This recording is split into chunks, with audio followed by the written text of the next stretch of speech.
Dami mga kautol. Tama po. Nagkakabog.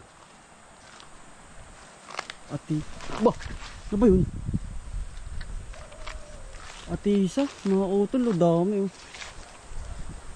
Nagkakabog. Alam niyo po ba yung ganito mga kautol? Dami oh. Ati isa ang tawag sa amin ito. Saan niyo po man lugar? Ano po ito? Yun oh.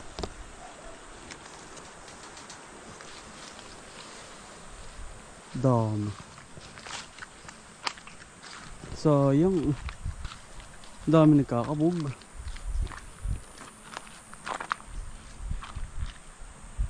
Walang tao din eh. Yan oh. Alam niyo po ba yung ganito? Mga utol eh no. Kakain po.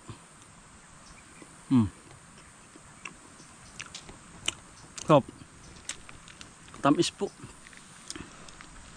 Alam niyo po ba ganito?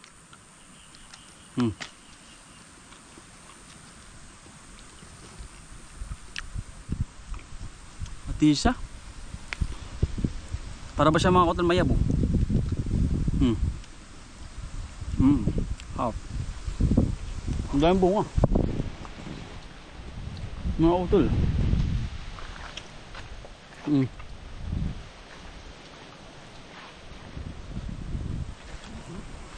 Nakakatuwa, walang nangunguha. Sayang. Ang dami nabubulok oh.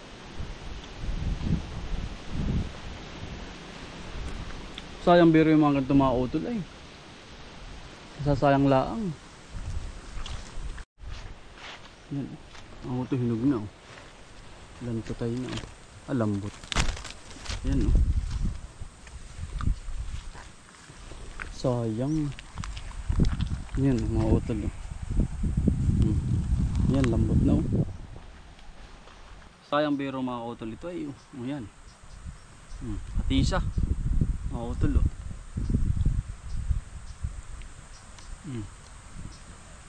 Pagkakayabo mga utol. Pero dito sa amin mga utol, hindi po kinakain yung mga ganito.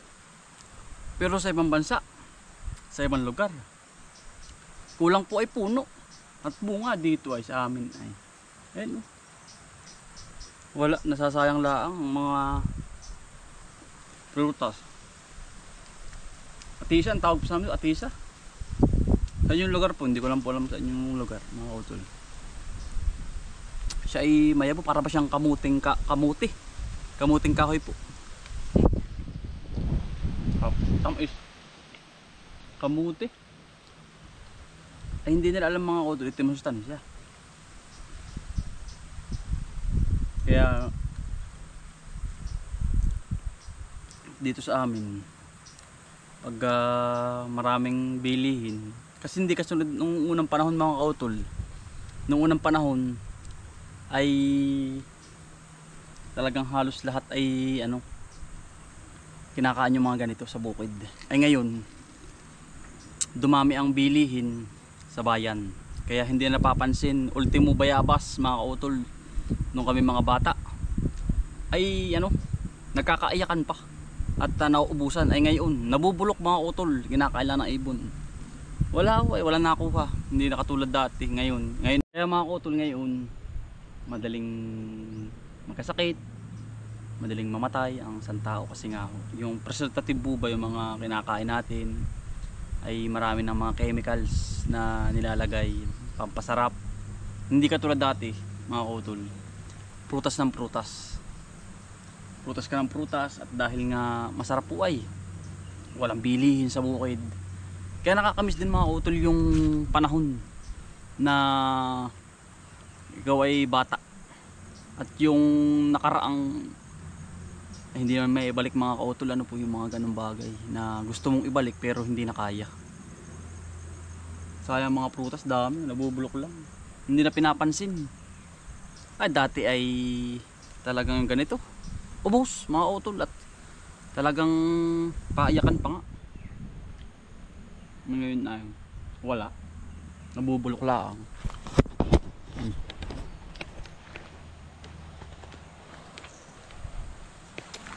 Yan oh. Look. Daming bunga pala nito.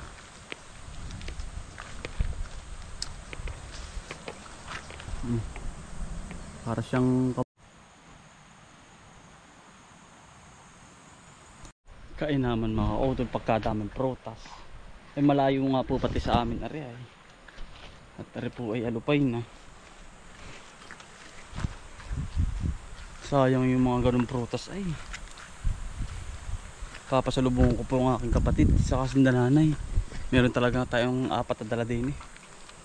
At isa ang tawag sa amin ng mga utol kung sa inyo po.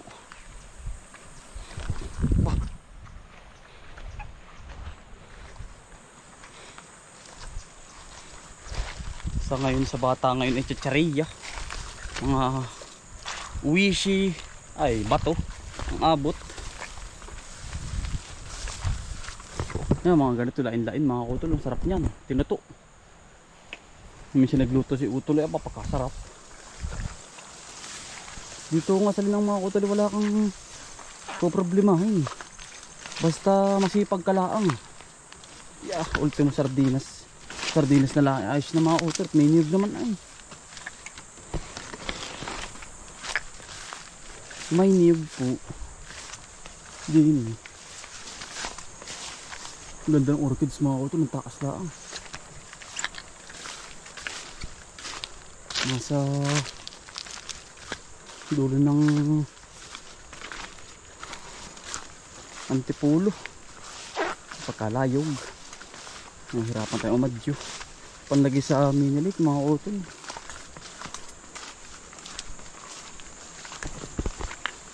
Kaya mga utol, yung ganong bagay na prutas, ipapadama ko sa aking anak mga utol. Yung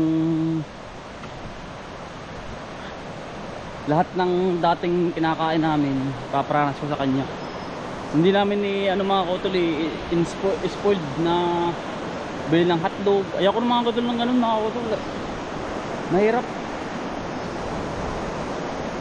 Kami nga mga katulad ay mag-asawa, perning isda, pako, lain. Yung mga katulad at masustansya po ay. Hindi katulad ngayon ng mga noodles. Katulad tuwing sa tabintaan ka lang makakakuha ka na ng pang-ulamin. Yan katulad nito. Pako, lain. Yan oh. Masipag ka lang. Dito ay buhay ka na sa bukid. Kasi nga bukid nga mga utol. Andito na yung lahat ng pangangailangan mo na ulam. Tulad ng lain, pako, niyog. Kumpleto na eh. Bibili ka lang ng asin, sibuyas, saka sardinas. Yeah, ayos na mga utol. Hindi ka nagagastos ng malaki. Kaysa nung ako nasa Maynila mga utol, bawat galaw bili. Lahat ng kilos bili din, bili doon. Bayad sa bahay, pagkahirap. Ultimo yung niyog, bayuti, nabibili pa rin doon, pinagbibili. Ay dito susungkit ka lang. Kaya mas maganda rito sa bukid, probinsya. Syudad na po kasi yun mga utol na Maynila. Syudad na yun mga utol. Ang dati, di gusto kong kumain ng mura mga utol sa abroad. Galing pa lang India. Ayan, biro mga utol. Ako biro ay hindi nakainom. Ay may mura doon, kaya lang ay nasa kan. Hindi po yun hindi maayos yun. Yun ay may chemical na rin. Maganda yung fresh talaga mga utol, yung susungkitin mo sa pinakang puno na talagang mabilis pa tayong magpataba doon sa abroad. Kasi nga po laging kain ay manok, karne. Aircon pa doon mga utol, hindi ko lang napapawisan. Ay sa abroad naman nasa aircon din. Tumaba ako mga utol nun. Pagkataba ko po. Big shoutout nga pala sa mga katrabaho ko dyan sa ibang bansa, OFW. Talagang doon ako naka-experience ng malungkot mga utol, na mapahiwalay sa pamilya. Grabe yung pinagdaanan ko doon. Kaya umuwi na ako mga utol, kasi na-miss ko yung nakaraan na buhay dito. Umalis ako nun mga utol, talagang ako'y nangangarga pa nun. Tinawagan ako dun sa abroad na pasado nga daw mga utol. Siyempre OFW, gusto ko rin maranasan yung hindi ko nararanasan sa buhay ko. Yan, nagita yung barista mga utol. Sa awa ng Diyos, all around tayo dun. Nag-waiter, nag-pastry, kung anong iutos ng manager mga utol, pag isusundin mo. Hindi dito katulad mga utol sa abroad, sa Pilipinas. Ayos mga utol, wala ritong busing-busing, pantay-pantay lahat. Doon kasi ibang lahi. Ang manager ko nun Masri mga utol, talagang dikdikan ng labanan. Kaya saludo ako sa lahat ng OFW yan, mula sa Taiwan, sa buong daigdig mga utol, sa mga Pilipino natin dyan. Shoutout sa inyong lahat, at ingat po kayo palagi. Naranasan ko ang buhay abroad na ang tulog lang 2 hours, 3 hours, back to back, pasok uli mga utol. Ganun ng OFW. Kaya sa mga anak ng nasa OFW nanay, lagi niyong tawagan at pirming kumustahin ang inyong pamilya dun, kasi nga yun lang ang masaya sa kanila, yung tinatawagan sila at kumustahin lang. Yun lang hinihingi ng isang OFW na nagpapasaya sa kanila dun. Kaya sa mga OFW, isang paalala lang, lagi kayong magdasal sa Panginoon at matatapos din ang kontrata mga utol. Sa inyong mga kontrata dyan, yan, lagi nandiyan si God. Yun lang ang sandalan natin bawat hamon sa buhay mga utol.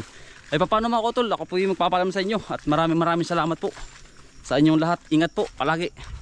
God bless po.